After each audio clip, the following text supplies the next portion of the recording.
नमस्कार, डेली 24 भारत देख रहे हैं आप। मैं हूं आपके साथ साहिल धुरिया। बुलेटिन की शुरुआत करेंगे। पश्चिमी उत्तर प्रदेश के कई जिलों में हो रही लगातार बारिश को देखते हुए प्रदेश सरकार ने प्रशासन को सतर्क रहने के निर्देश दिए हैं। बारिश के कारण फसलों और जनजीवन पर पड़ने वाले संभावित प्रभाव को ध्यान में रखते हुए सभी जिलों के अधिकारियों को फील्ड में सक्रिय रहने के लिए कहा गया है। प्रशासन से यह सुनिश्चित करने को कहा गया है कि किसी भी तरह की समस्या होने पर तुरंत राहत कार्य शुरू किए जाएं और लोगों को किसी प्रकार की असुविधा का सामना न करना पड़े। प्रशासनिक अधिकारियों को निर्देश दिए गए हैं कि वो अपने अपने क्षेत्रों में लगातार निगरानी रखें और बारिश से प्रभावित इलाकों का दौरा करें। साथ ही किसानों की फसलों को भी संभावित नुकसान का सही आकलन भी कराया जाए ताकि प्रभावित किसानों को समय पर राहत मिल सके। इसके लिए स्थानीय प्रशासन और संबंधित विभागों के बीच समन्वय बनाए रखने पर भी जोर दिया गया है। अधिकारियों से कहा गया है कि राहत आयुक्त कार्यालय और फील्ड में तैनात अधिकारियों के बीच बेहतर तालमेल बनाए रखा जाए, जिससे किसी भी आपात स्थिति में तुरंत कार्रवाई की जा सके। साथ ही नुकसान का आकलन होने के बाद मुआवजे के वितरण की प्रक्रिया को भी समय पर पूरा करने के निर्देश दिए गए हैं। सरकार की ओर से यह भी स्पष्ट किया गया है कि अगर कहीं जलभराव, फसल नुकसान या अन्य कोई समस्या सामने आती है तो स्थानीय प्रशासन तुरंत राहत और सहायता पहुंचाए। उद्देश्य यह है कि बारिश से प्रभावित लोगों को जल्द से जल्द सहायता मिल सके और किसानों को हुए नुकसान की भरपाई के लिए उचित मुआवजा दिया जा सके। वहीं लखनऊ में भर्ती परीक्षाओं की पारदर्शिता और संवेदनशीलता को लेकर सरकार ने सख्त रुख अपनाया है। इस संबंध में प्रदेश के सभी भर्ती बोर्डों के अध्यक्षों को स्पष्ट निर्देश जारी किए गए हैं कि किसी भी प्रतियोगी परीक्षा के प्रश्न पत्र में भी ऐसी कोई टिप्पणी या सामग्री शामिल न की जाए जिससे किसी व्यक्ति, जाति, पंथ या किसी भी समुदाय की भावनाओं को ठेस पहुंचे। परीक्षा प्रणाली को निष्पक्ष और विवादों से दूर रखने के उद्देश्य से ये कदम उठाया गया है। अधिकारियों को ये भी निर्देश दिए गए हैं कि प्रश्न पत्र तैयार करने वाले विशेषज्ञों और पेपर सेटर्स को इस विषय से पहले से ही स्पष्ट तरीके से जानकारी दी जाए। अगर किसी प्रश्न या टिप्पणी के कारण समाज में विवाद की स्थिति उत्पन्न होती है तो इसे गंभीर लापरवाही माना जाएगा और जिम्मेदार लोगों के खिलाफ सख्त कार्रवाई की जाएगी। इसके साथ ही ये भी कहा गया है कि जो लोग बार बार इस प्रकार की त्रुटियां कर रहे हैं उन्हें आगे के लिए परीक्षा प्रक्रिया से प्रतिबंधित कर दिया जाएगा। प्रशासन का मानना है कि भर्ती परीक्षाएं पूरी तरह निष्पक्ष और मर्यादित वातावरण में आयोजित होनी चाहिए, जिससे किसी भी वर्ग या समुदाय के बीच असंतोष की स्थिति न बने। इस दिशा में एक और महत्वपूर्ण कदम उठाते हुए ये व्यवस्था भी की जा रही है कि प्रश्न पत्र तैयार करने वाले विशेषज्ञों के साथ होने वाले समझौते में इस संबंध में स्पष्ट प्रावधान को जोड़ा जाए। इसका उद्देश्य ये सुनिश्चित करना है कि भविष्य में प्रश्न पत्र तैयार करते समय सभी जरूरी नियमों और संवेदनशील पहलुओं का पूरी तरह से ध्यान रखा जाए और परीक्षा प्रक्रिया विवादों से दूर रहे। वहीं उत्तर प्रदेश के मुख्यमंत्री का सहारनपुर दौरा धार्मिक और प्रशासनिक दृष्टि से महत्वपूर्ण रहा। निर्धारित कार्यक्रम से लगभग 1 घंटे की देरी से सहारनपुर पहुंचने के बाद उन्होंने सबसे पहले विकास से जुड़ी कई करोड़ों रुपए की परियोजनाओं की समीक्षा की। इस दौरान जनप्रतिनिधियों और प्रशासनिक अधिकारियों के साथ बैठक कर विभिन्न योजनाओं की प्रगति की जानकारी ली गई और उन्हें समयबद्ध तरीके से पूरा करने के निर्देश दिए। दौरे के दौरान मुख्यमंत्री मां शाकुंभरी देवी मंदिर पहुंचे, जहां उन्होंने विधि विधान से पूजा अर्चना की और माता का आशीर्वाद लिया। इसके साथ ही आने वाले नवरात्र मेले को लेकर मंदिर परिसर और आसपास की व्यवस्थाओं का भी निरीक्षण किया। ये मेला हर वर्ष बड़ी संख्या में श्रद्धालुओं को आकर्षित करता है और देश के कई राज्यों से लाखों भक्त यहाँ दर्शनों के लिए पहुँचते हैं। मुख्यमंत्री ने अधिकारियों को निर्देश दिए कि मेले के दौरान सुरक्षा, स्वच्छता, यातायात और अन्य आवश्यक सुविधाओं की बेहतर व्यवस्था सुनिश्चित की जाए ताकि श्रद्धालुओं को किसी प्रकार की परेशानी न हो। दौरे के अंत में उन्होंने विकास कार्यों को तेजी से पूरा करने और जनहित से जुड़े मुद्दों पर गंभीरता से काम करने के निर्देश दिए। वहीं उन्नाव जिले के हसनगंज तहसील क्षेत्र में जमीन विवाद को लेकर दबंगई का मामला सामने आया है, जिससे इलाके में दहशत का माहौल बन गया है और माखी थाना क्षेत्र के ग्राम सभा के निवासी व्यक्ति ने प्रशासन को दिए शिकायती पत्र में आरोप लगाया कि गांव के कुछ दबंग लोगों ने जबरन जमीन पर कब्जा करने की नीयत से उसके घर में घुसकर मारपीट और तोड़फोड़ की। पीड़ित का कहना है कि जमीन का मामला पहले से ही अदालत में विचाराधीन था और हाल ही में अदालत का फैसला उसके पक्ष में आया था। इसी बात से नाराज होकर विरोधी पक्ष के लोगों ने खुन्नस में आकर उसके घर पर धावा बोल दिया। आरोप है कि देर रात कई लोगों के साथ घर पहुंचकर परिवार के साथ मारपीट की गई और घर में रखा लाखों रुपए का सामान भी तोड़ दिया गया। इस दौरान घर की महिलाओं के साथ भी अभद्रता किए जाने की बात कही गई है। पीड़ित का कहना है कि आरोपी लोग दबंग प्रवृत्ति के हैं और गांव में अक्सर विवाद और मारपीट की घटनाएं करते रहते हैं। घटना के बाद पीड़ित ने उच्च अधिकारियों से शिकायत कर न्याय की गुहार लगाई और सुरक्षा की मांग की है। साथ ही आशंका जताई है कि जमीनी विवाद को लेकर उसकी जान को भी खतरा हो सकता है। फिलहाल मामले को लेकर प्रशासन से उचित कार्रवाई की उम्मीद जताई जा रही है। हमारा नाम लाल जी है। हमारे घर पे 30 लोग आए और ज़बरदस्ती हम लोगों को मारने लगे। हमारा छप्पर गिरा दिया पीछे की दीवार गिरा दी और हमारी गाड़ी खड़ी थी वो तोड़ दिया और चारपाई तोड़ दिया। काफ़ी हमारा नुकसान किया और मार तोड़ के चले गए। उसके 2 घंटे बाद फिर आए, फिर दोबारा तोड़ फोड़ किया और हम लोग अपनी जान बचाकर भागे। और यहाँ हमने कई बार एप्लीकेशन भी दिया लेकिन कोई सुनवाई नहीं हुई। तहसील दिवस में भी दिया, हमारा मुकदमा हमारे पक्ष में हुआ था, लेकिन जो है अभी तक कोई हमारा निर्णय नहीं हुआ। उनका धीरू मिश्रा नाम है, रामू मिश्रा नाम है जी। मामला ज़मीनी विवाद था और वो हमारे सहन में जबरन घूरा डालते थे और उस घूरा को हटवाने के लिए हमने काफ़ी प्रयास किया। जब नहीं हटा तो हमने मुकदमा डाला और मुकदमे में फिर हमारे पक्ष में मुकदमा हुआ। उसके बाद में जब लेखपाल द्वारा और तहसील की टीम के द्वारा जब उसको हटवाया गया तो जबरन फिर वहीं पर अपना ट्रैक्टर और हल वगैरह फिर ज़बरदस्ती खड़ा करते हैं और मार पीट पे बिल्कुल आमादा हैं और जानलेवा हमला करते हैं। एक बार पहले भी मार चुके हैं और कहीं भी मेरी सुनवाई नहीं हो रही है। तो अयोध्या में श्री राम जन्मभूमि मंदिर परिसर में 19 मार्च को वर्ष प्रतिस्पदा यानी हिंदू नववर्ष के अवसर पर आयोजित होने वाले विशेष कार्यक्रम को लेकर व्यापक तैयारियां की जा रही हैं। इस कार्यक्रम में देश के उच्च पदों पर आसीन गणमान्य अतिथियों के शामिल होने की भी संभावना के मद्देनजर मंदिर परिसर और आसपास के क्षेत्र में विशेष व्यवस्थाएं सुनिश्चित की जा रही हैं। कार्यक्रम में शामिल होने वाले सभी आमंत्रित अतिथियों के लिए अलग से व्यवस्था की जा रही है ताकि आयोजन सुचारू और व्यवस्थित तरीके से संपन्न हो सके। आयोजन से पहले जारी दिशा निर्देशों के अनुसार सिख समुदाय के श्रद्धालुओं को परंपरा के अनुसार कानून अनुमन्य छोटी कृपाण साथ ले जाने की अनुमति होगी, जबकि इसके अलावा किसी भी प्रकार के अन्य अस्त्र शस्त्र को मंदिर परिसर में ले जाने पर पूरी तरह रोक रहेगी। सुरक्षा को ध्यान में रखते हुए किसी भी आमंत्रित व्यक्ति के साथ उसका अंग रक्षक परिसर के अंदर प्रवेश नहीं कर सकेगा। कार्यक्रम के दौरान चैत्र नवरात्र की शुरुआत भी होने के कारण अतिथियों के लिए विशेष रूप से फलाहार की व्यवस्था की जाएगी। आयोजन में शामिल होने वाले सभी लोगों को उनके नाम के साथ विशेष प्रवेश पत्र जारी किए जाएंगे, जिन पर एक अलग कोड नंबर अंकित होगा। ये प्रवेश पत्र पूरी तरह से अहस्तांतरणीय रहेगा और केवल संबंधित व्यक्ति को ही प्रवेश की अनुमति होगी। इसके साथ ही सुरक्षा और व्यवस्था को देखते हुए मोबाइल फ़ोन को भी मंदिर परिसर के अंदर ले जाने की अनुमति नहीं होगी। कार्यक्रम स्थल पर ही पानी और अन्य आवश्यक सुविधाओं की व्यवस्था उपलब्ध रहेगी। प्रवेश द्वार और समय से जुड़ी जानकारी भी आमंत्रित अतिथियों को पहले ही उपलब्ध करा दी जाएगी ताकि कार्यक्रम के दौरान किसी प्रकार की असुविधा न हो। वहीं उत्तर प्रदेश की राजधानी लखनऊ में इन दिनों रसोई गैस सिलेंडर की कमी को लेकर लोगों को भारी परेशानियों का सामना करना पड़ रहा है। शहर के कई गैस वितरण केंद्रों के बाहर सुबह से ही लोगों की लंबी लंबी कतारें लगती हुई दिखाई दे रही हैं। घरेलू गैस की ज़रूरत को पूरा करने के लिए बड़ी संख्या में महिलाएं भी घंटों लाइन में खड़ी होकर अपनी बारी का इंतजार कर रही हैं। कई स्थानों पर हालात इतने खराब हो गए हैं कि घंटों इंतजार के बाद भी जब कुछ लोगों को गैस सिलेंडर नहीं मिल पाया तो उनकी नाराज़गी और बेबसी खुलकर सामने आ गई। लाइन में खड़ी कुछ महिलाएं सिलेंडर न मिलने से भावुक हो गई और कैमरे के सामने अपनी परेशानी बताते हुए रोने लगी। उनका कहना है कि घर की रसोई पूरी तरह गैस पर निर्भर है और सिलेंडर न मिलने से खाना बनाना भी मुश्किल हो गया है। इस स्थिति ने आम लोगों की चिंताओं को और बढ़ा दिया है क्योंकि रोज़मर्रा की ज़रूरतों पर इसका सीधा असर पड़ रहा है। इधर गैस की कमी के बीच कई इलाकों से कालाबाजारी की शिकायतें भी सामने आ रही हैं। लोगों का आरोप है कि कुछ जगहों पर गैस सिलेंडर निर्धारित कीमत से ज़्यादा दाम पर बेचे जा रहे हैं। ऐसे में आम उपभोक्ताओं को दुगनी परेशानी का सामना करना पड़ रहा है। लोगों का कहना है कि इस समस्या का जल्द समाधान होना ज़रूरी है ताकि उन्हें राहत मिल सके और घरेलू ज़रूरतें सामान्य रूप से पूरी हो सकें। वहीं पीलीभीत जिले के कोतवाली क्षेत्र में स्थित एक निजी अस्पताल में प्रसूता की मौत के बाद हंगामे की स्थिति बन गई। प्रसव के लिए भर्ती कराई गई महिला की हालत बिगड़ने और बाद में आपको बता दें कि उसकी मौत हो जाने से परिजनों में आक्रोश देखने को मिला।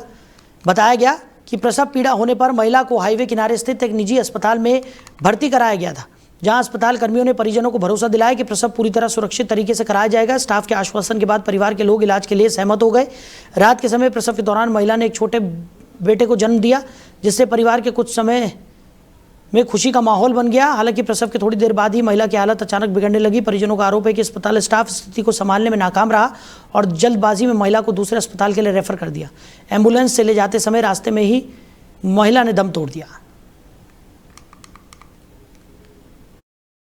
भाई मृत्यु का तो मुझे पता ही नहीं, अगर कम, लेकिन डिलीवरी जो हुई है आई, बस उनके संग में उनकी दीदी थी खड़ी थी, उनसे आप पूछ लीजिए, बड़े आराम से हल्का सा गिर था, वो भी एक हमने लगा दिया, लगवा दिया, वरना कुछ नहीं।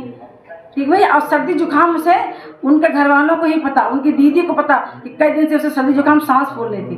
फिर दवा लगा के सबने लगवाई और लगा के उसके सर्दी जुकाम मतलब थोड़ा हल्का हुआ। डिलीवरी तो ऐसी हुई गई, अगर हम भेज भी देते तो रास्ता में गिर जाता बच्चा, तो भैया फिर क्या करते हैं। हमने 28 साल डॉक्टर दिनेश के यहाँ करा, ठीक है। और मेरे पास सर्टिफिकेट सीमो का भी है कि हमें अथॉरिटी है नॉर्मल डिलीवरी की। रामपुरा में कोई ऐसा नहीं है, अगर हम लोग को खाली देखना बोलता हूँ तो भी चले जाते थे भैया, हमने किसी के साथ बुरा नहीं किया।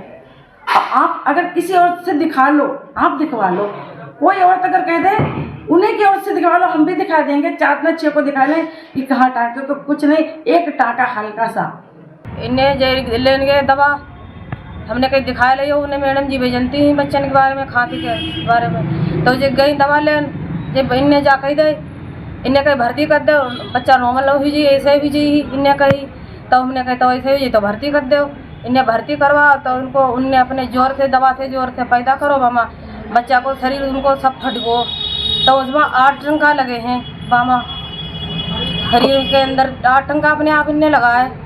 किसने भर्ती किसी ने कहीं नहीं किया, हम लोग दवा लेने आए हैं जब कहाँ? उन्हें मैडम ने खुदे कहे कि भर्ती करवा दो है माया अस्पताल। फिर क्या हुआ इन्हें, फिर हम अब बच्चा हुआ, फिर हम लोग अपने जैसे घर कहीं सही है घरे चले गए। फिर वो पता नहीं इन्हें तो दवा की कही थी, दवा वैक्सीन करी गए कि ना करी मामा बता दो कि इन्हें। फिर हमारे टेलीफोन लगाया बाद में घर पर से भज के आए सब लोग, इन्हें एम्बुलेंस के ले गई, एम्बुलेंस हम लोग ले गए, ला दे खाली ले जाओ नहीं पाया ठिया पर, भाई अपने खत्म ही गए। बच्चे की हालत तो सही है, अबे बच्चे की हालत देखती हूँ, कहाँ दूध नहीं पीता है। तो वहीं आपको बता दें कि लगातार जिस तरीके की तस्वीरें निकलकर सामने आ रही हैं, बलिया जिले में पुलिस और एक इनामी बदमाश के बीच में मुठभेड़ की घटना हुई है, जिसके बाद इलाके में हड़कंप मच गया। बताया जा रहा है कि पुलिस को क्षेत्र में एक अवांछित अपराधी के मौजूद होने की सूचना मिली थी, जिसके आधार पर पुलिस टीम ने इलाके में घेराबंदी कर सघन चेकिंग अभियान शुरू किया। इस दौरान संदिग्ध व्यक्ति को रोकने का प्रयास किया गया तो उसने पुलिस को देखकर भागने की कोशिश की और पुलिस टीम पर फायरिंग भी कर दी। जवाबी कार्रवाई में पुलिस ने भी गोली चलाई, जिसमें बदमाश के बाएं पैर में गोली लग गई और वो घायल होकर गिर पड़ा। घायल बदमाश को तत्काल हिरासत में लेकर इलाज के लिए अस्पताल भेजा गया। पुलिस के अनुसार पकड़ा गया अपराधी लंबे समय से वांछित चल रहा था और उस पर 25,000 रुपये का इनाम भी घोषित था। जनपद बलिया में पुलिस अधीक्षक द्वारा अपराधियों के विरुद्ध चलाए जा रहा अभियान के अंतर्गत आज गढ़वाल पुलिस के द्वारा संदिग्ध व्यक्तियों अपराधियों की चेकिंग की जा रही थी, जिसके क्रम में एक संदिग्ध व्यक्ति दिखाई दिया। पुलिस टीम के द्वारा जब उसका पीछा किया गया और घेराबंदी की गई तो उसने पुलिस टीम पर जान से मारने की नीयत से फायर कर दिया। पुलिस टीम के द्वारा आत्मरक्षार्थ गोली चलाई गई, जिसमें उसको गोली लग गई। जब उससे पूछताछ की गई तो उसने अपना नाम टेंगर बताया, जो 25,000 का इनामिया बदमाश है और स्थानीय गढ़वाल थाने से चोरी में वांछित अभियुक्त है। इसके टेंगर पर गढ़वाल थाने के अलावा सुखपुरा और नगरा थाने में चोरी के अभियोग पंजीकृत हैं। उसको तत्काल अस्पताल भिजवाया गया और उपरोक्त प्रकरण में आवश्यक कानूनी कार्रवाई की जाए। जनपद बलिया में पुलिस अधीक्षक द्वारा अपराधियों के विरुद्ध चलाए जा रहा अभियान के अंतर्गत आज गढ़वाल पुलिस के द्वारा संदिग्ध व्यक्तियों अपराधियों की चेकिंग की जा रही थी, जिसके क्रम में एक संदिग्ध व्यक्ति दिखाई दिया। पुलिस टीम के द्वारा जब उसका पीछा किया गया और घेराबंदी की गई तो उसने पुलिस टीम पर जान से मारने की नीयत से फायर कर दिया। पुलिस टीम के द्वारा आत्मरक्षार्थ गोली चलाई गई, जिसमें उसको गोली लग गई। जब उससे पूछताछ की गई तो उसने अपना नाम टेंगर बताया, जो 25,000 का इनामिया बदमाश है और स्थानीय गढ़वाल थाने से चोरी में वांछित अभियुक्त है। इसके टेंगर पर गढ़वाल थाने के अलावा सुखपुरा और नगरा थाने में चोरी के अभियोग पंजीकृत हैं। उसको तत्काल अस्पताल भिजवाया गया और उपरोक्त प्रकरण में आवश्यक कानूनी कार्रवाई की जाए। जनपद बलिया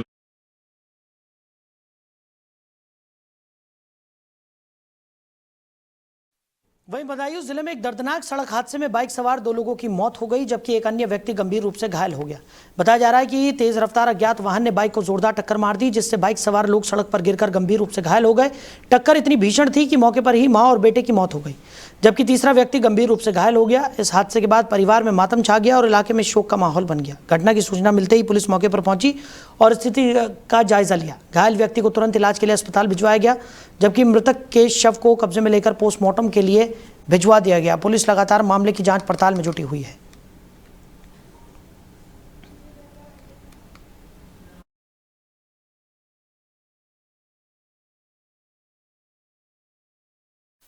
वहीं गोंडा के मेडिकल कॉलेज और जिला अस्पताल परिसर में मूलभूत सुविधाओं की कमी को लेकर सवाल उठने लगे हैं। अस्पताल के मुख्य गेट के अंदर शाम ढलते ही घना अंधेरा छा जाने से मरीजों और उनके तीमारदारों को भारी दिक्कतों का सामना करना पड़ रहा है।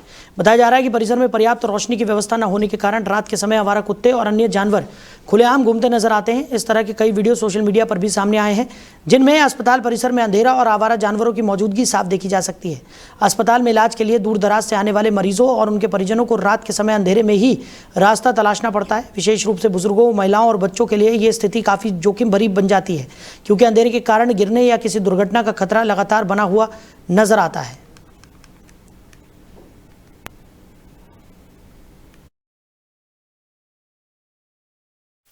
वहीं कानपुर में रमजान के पवित्र महीने के दौरान बगाही ईदगाह में रोज़ा इफ्तार कार्यक्रम का आयोजन किया गया, जिसमें बड़ी संख्या में रोजेदारों और स्थानीय लोगों ने हिस्सा लिया। इस कार्यक्रम का उद्देश्य आपसी भाईचारे, सामाजिक सौहार्द और एकता का संदेश देना था। रोज़ा खोलने के इस सामूहिक आयोजन में शहर के विभिन्न इलाकों से लोग पहुंचे और सभी ने मिलकर इफ्तार में शामिल होकर रमज़ान की परंपराओं का पालन किया। कार्यक्रम के दौरान रोजेदारों के लिए विशेष रूप से इफ्तार की व्यवस्था की गई थी। जैसे ही रोज़ा खोलने का समय हुआ, लोगों ने एक साथ दुआ की और इफ्तार किया। इस मौके पर उपस्थित लोगों ने कहा कि रमज़ान का महीना आपसी मेलजोल, सहिष्णुता और इंसानियत का संदेश देता है और ऐसे आयोजनों से समाज में एकता और भाईचारे की भावना और मजबूत होती है। इफ्तार कार्यक्रम में समाजवादी पार्टी से जुड़े कई पदाधिकारी, कार्यकर्ता और छात्र सभा के सदस्य भी मौजूद रहे। इसके अलावा स्थानीय नागरिकों की भी अच्छी भागीदारी देखने को मिली। कार्यक्रम के दौरान आपसी सौहार्द बनाए रखने और समाज में अमन चैन कायम रखने की बात कही गई। यह आयोजन सामाजिक सद्भाव और आपसी सहयोग की भावना को मजबूत करने के उद्देश्य से किया गया, जिसमें बड़ी संख्या में लोगों की उपस्थिति रही। वहीं संभल जिले में बहजोई कोतवाली पुलिस ने कार्रवाई करते हुए गौवंश वध की तैयारी कर रहे 2 लोगों को गिरफ्तार कर लिया और जेल भेज दिया। पुलिस को चेकिंग के दौरान सूचना मिली थी कि जंगल क्षेत्र में कुछ लोग गौवंश वध की तैयारी कर रहे हैं और सूचना मिलते ही पुलिस टीम सक्रिय हो गई और बताए गए स्थान पर पहुंचकर दबिश दी। कार्रवाई के दौरान पुलिस ने ग्राम सादातवाड़ी, भीमपुर और कच्चे रास्ते के पास 2 संदिग्ध लोगों को पकड़ लिया। तलाशी के दौरान पुलिस को मौके से एक बैल, गौवंश वध में इस्तेमाल होने वाले कई उपकरण बरामद हुए। बरामद सामान में 2 छुरी, हड्डी काटने का बुगदा, 1 कुल्हाड़ी, लकड़ी का गट्टा, रस्सी के 2 टुकड़े और 1 प्लास्टिक का तिरपाल और 4 प्लास्टिक के कट्टे शामिल हैं। पुलिस के अनुसार आरोपी मौके पर गौवंश के वध की तैयारी कर रहे थे। बरामदगी के बाद दोनों को हिरासत में लेकर थाने ले जाया गया और उनके खिलाफ संबंधित धाराओं में मुकदमा दर्ज कर लिया गया। वहीं बलिया जिले में सड़क पर हुए विवाद ने देखते ही देखते हंगामे का रूप ले लिया, जिससे इलाके में अफरा तफरी का माहौल बन गया। बताया जा रहा है कि किसी बात को लेकर 2 पक्षों के बीच कहासुनी शुरू हुई, जो कुछ ही देर में मारपीट तक पहुंच गई। इस दौरान एक व्यक्ति गंभीर रूप से घायल हो गया। घायल व्यक्ति का आरोप है कि विवाद के दौरान एक दबंग प्रवृत्ति के व्यक्ति ने उसके साथ मारपीट की और उसे डराने धमकाने के लिए कट्टा भी लहराया। घटना के बाद आसपास के लोगों की भीड़ मौके पर जुट गई और कुछ समय के लिए सड़क पर हंगामे की स्थिति बन गई। घायल व्यक्ति ने आरोप लगाया कि हमलावरों ने उसे जान से मारने की धमकी भी दी। घटना से इलाके में दहशत का माहौल बन गया और लोग काफी देर तक चर्चाएं करते रहे। घायल व्यक्ति ने मामले की सूचना पुलिस को दी, जिसके बाद पुलिस टीम मौके पर पहुंची और स्थिति का जायजा लिया।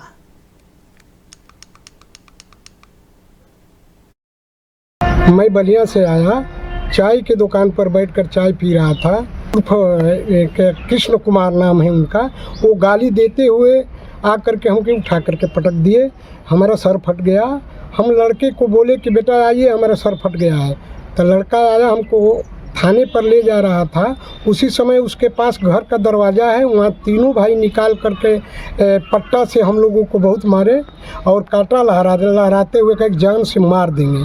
हम किसी तरह थाने पर आए, तहरीर दिए हैं। तहरीर दे करके और दूसरे शाम को जब हम घर गए तो रात में हमको 11 बजे रात में दरवाजे पर बुलेट से गया और 2-4 फायर किया। कहा कि मुकदमा वापस ले लेना, नहीं तो तुमको जान से मार देंगे। कुमार, मुन्ना कृष्ण कुमार बुलेट से था। रात में 11 बजे पूरा हमारा मोहल्ला जाग गया है ना सर।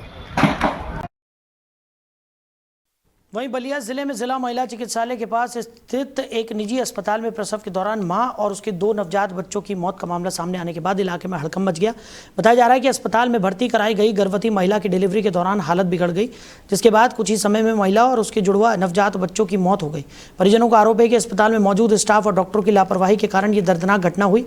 घटना के बाद मामला उस समय और गंभीर हो गया जब आरोप लगा कि अस्पताल स्टाफ ने दोनों नवजात बच्चों के शवों को छुपाने की कोशिश की। परिजनों का कहना है कि अस्पताल कर्मियों ने नवजात शिशुओं के शव को बाथरूम में फेंक दिया था। बाद में जब स्वास्थ्य विभाग की टीम जांच के लिए अस्पताल पहुंची और बाथरूम का दरवाजा खोला गया तो वहां कचरे के डब्बे के पास दोनों नवजात बच्चों के शव पड़े मिले। दृश्य देखकर परिजन और स्थानीय लोग आक्रोशित हो गए। घटना की जानकारी मिलते ही मौके पर काफी संख्या में लोग इकट्ठा हो गए और अस्पताल के खिलाफ कड़ी कार्रवाई की मांग करने लगे। परिजनों ने आरोप लगाया कि अस्पताल में लापरवाही बरती गई और पूरे मामले को छिपाने की कोशिश भी की गई। लोगों ने अस्पताल को सील करने और जिम्मेदार लोगों पर सख्त कार्रवाई की मांग की है। सूचना मिलने पर पुलिस मौके पर पहुंची और स्थिति को शांत कराया। पुलिस ने महिला और दोनों नवजात शिशुओं के शव को कब्जे में लेकर पोस्टमार्टम के लिए भेज दिया, साथ ही पूरे मामले की जांच शुरू कर दी। वहीं राजधानी लखनऊ के थाना चौक क्षेत्र में हुई एक घटना के मामले में पुलिस ने त्वरित कार्रवाई करते हुए संबंधित आरोपियों को गिरफ्तार कर लिया है। घटना की जानकारी सामने आने के बाद पुलिस ने पूरे मामले को गंभीरता से लेते हुए जांच शुरू की और संदिग्ध लोगों की तलाश में कई स्थानों पर दबिश भी दी। तो जांच और साक्ष्यों के आधार पर पुलिस टीम ने आरोपियों को हिरासत में लेकर उनसे पूछताछ शुरू कर दी है। इस संबंध में पुलिस उपायुक्त पश्चिमी ने मीडिया को जानकारी देते हुए बताया कि घटना की सूचना मिलते ही पुलिस सक्रिय हो गई थी और मामले की जांच के लिए टीम गठित कर दी गई थी। जांच के दौरान मिले सुरागों के आधार पर आरोपियों की पहचान कर उन्हें गिरफ्तार किया गया। पुलिस का कहना है कि पूरे मामले की गहनता से जांच की जा रही है और अगर अन्य किसी की संलिप्तता सामने आती है तो उसके खिलाफ भी कानूनी कार्रवाई की जाएगी। 12 मार्च को थाना चौक पर एक सूचना प्राप्त हुई जिसमें सुधा कश्यप नाम की महिला है, उनके द्वारा ये बताया गया कि उनका नाती जो 4 वर्ष का है और लाजपत नगर थाना चौक पर रहता है, उसके पिता और उसकी सौतेली माँ ने उसके पीट कर उसकी हत्या कर दी है। और इस बात पे तत्काल इंस्पेक्टर चौक और फोरेंसिक की टीम मौके पर पहुंची और शव को पंचायतनामा करके पोस्टमार्टम के लिए भिजवाया गया और तत्काल उनकी लिखित तहरीर पर संबंधित धाराओं में मुकदमा पंजीकृत किया गया। और उस जांच के उपरांत उसके बाद उसके पिता भीष्म और उनकी जो सौतेली माँ थी बच्ची उनको गिरफ्तार करके न्यायिक हिरासत में लिया।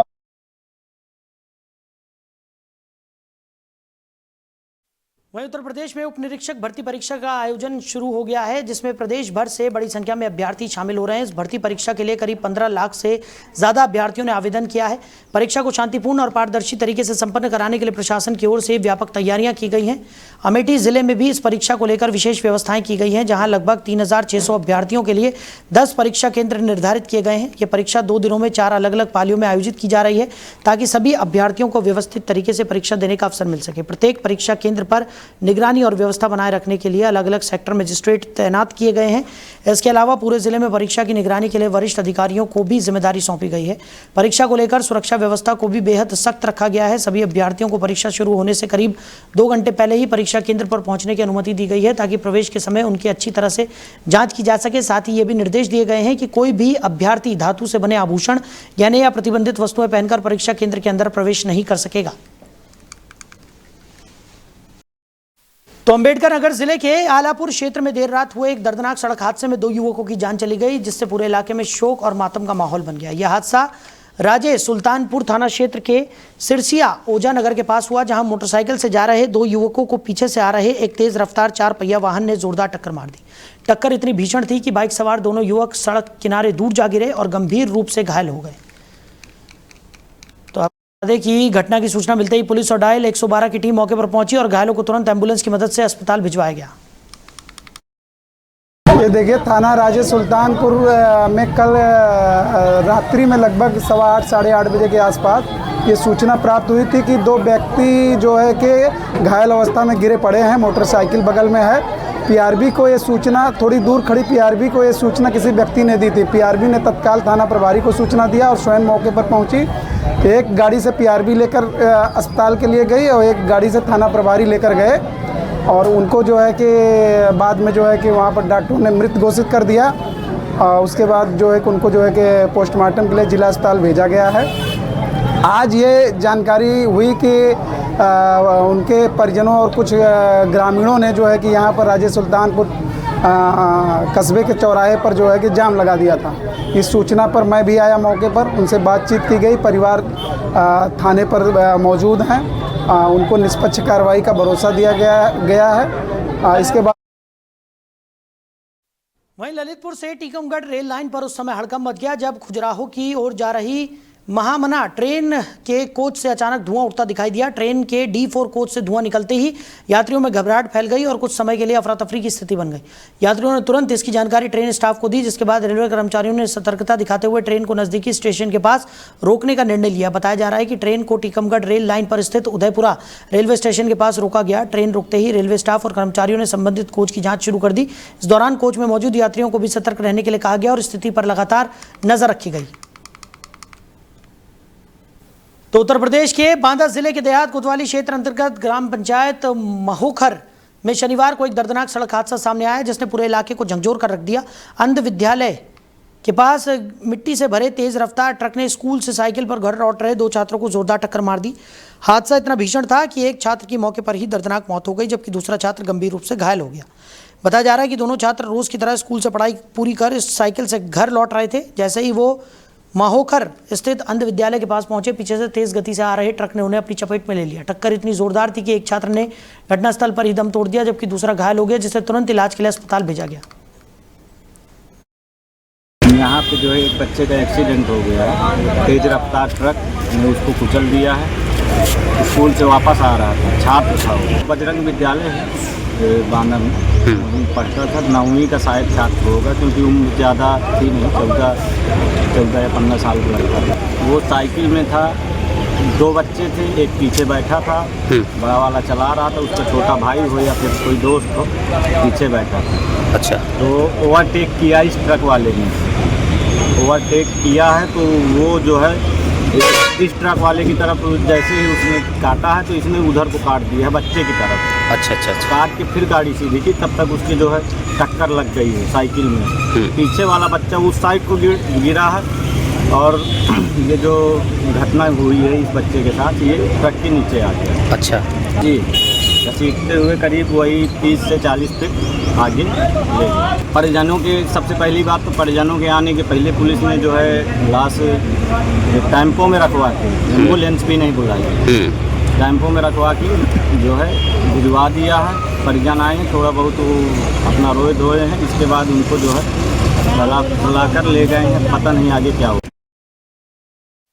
वहीं वाराणसी में रसोई गैस सिलेंडर की कमी और कथित कालाबाजारी को लेकर राजनीतिक और सामाजिक विरोध देखने को मिला। इस मुद्दे को लेकर आम आदमी पार्टी के कार्यकर्ताओं ने जिला कलेक्टर कार्यालय के बाहर धरना प्रदर्शन किया। प्रदर्शन के दौरान कार्यकर्ता अपने हाथों में गैस सिलेंडर लेकर पहुंचे और सरकार के खिलाफ नारेबाजी करते हुए गैस की नियमित आपूर्ति सुनिश्चित करने की मांग उठाई। इस विरोध प्रदर्शन में कई कार्यकर्ताओं और स्थानीय लोगों ने हिस्सा लिया और शहर में बढ़ती गैस की समस्या पर नाराजगी जाहिर की। प्रदर्शन कर रहे लोगों का कहना था कि शहर में कई स्थानों पर गैस सिलेंडर की भारी किल्लत देखने को मिल रही है। लोगों को गैस बुक कराने के बावजूद समय पर सिलेंडर नहीं मिल पा रहा है और कई जगहों पर कथित रूप से ऊंचे दामों पर गैस की कालाबाजारी भी हो रही है। उनका आरोप था कि शिकायत करने के लिए दिए गए हेल्पलाइन नंबरों पर संपर्क करने के बावजूद आम जनता को कोई ठोस राहत नहीं मिल पा रही है।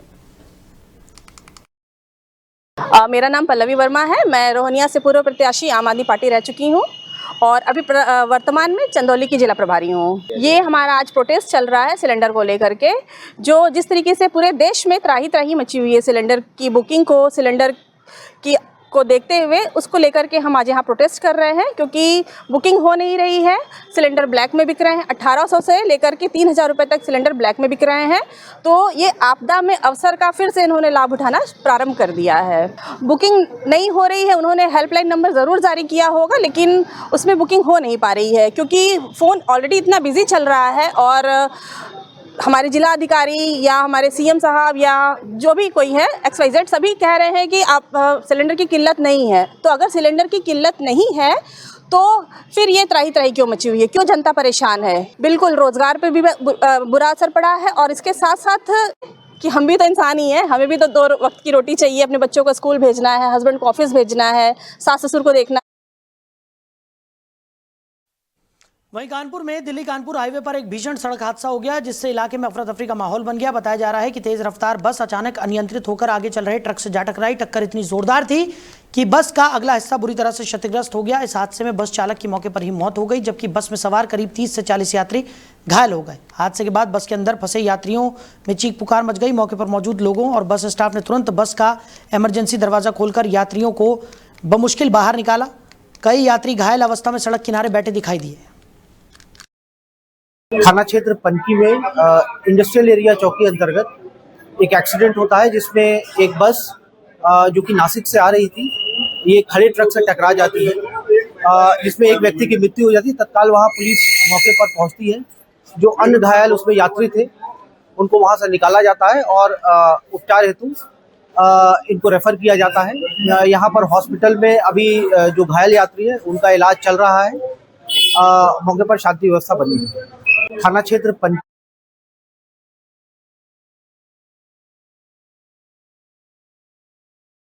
तो फिलहाल इस बुलेटिन में मेरे साथ इतना ही। आप बने रहिए। नमस्कार।